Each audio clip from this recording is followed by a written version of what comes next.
We are free! We are free! So patch 16.3 is about to drop, or maybe it has already dropped for you.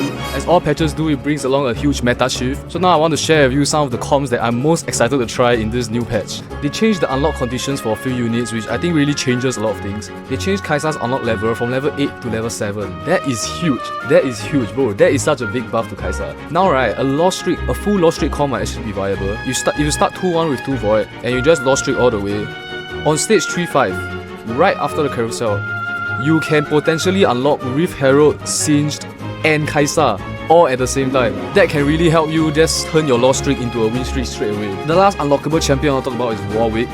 They have changed his condition to just having like one item on Jinx and one item on Vi together on the spot at the same time.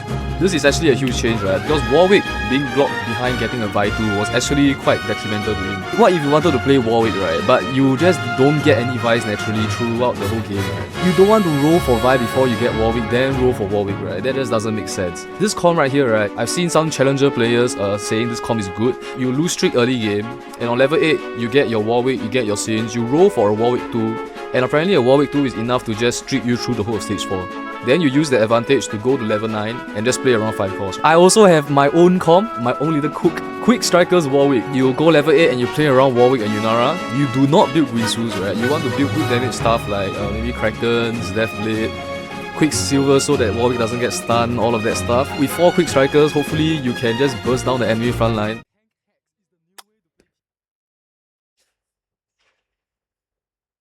Hey, you know, like, let me cook. Let me cook.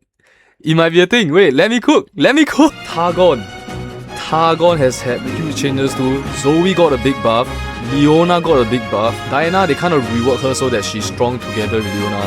With this buff to Zoe and Leona reroll comp might actually be a thing. Combine that with the augment Double Trouble. Double Trouble Zoe, Leona, Diana. That might be a new comp. And how can we forget our boy Aurelius So he got a buff. He got a buff. I know there are a lot of words and it might be a bit hard to understand. All you need to know is that they decrease his mana, they increased his damage, and they changed how his stacks work. Okay, so previously, the amount of stacks he gains depends on how many units he hits with his cast. Now instead, he gains stacks depending on how much damage he does. Before, you wanted to just stack all the mana items on him, right? So now, you might actually want to start building more damage items like Jewel Gauntlet. So what do you guys think about patch 16.3? Are there any other fun comps I should be trying out? Leave a comment below and I'll read all of them. And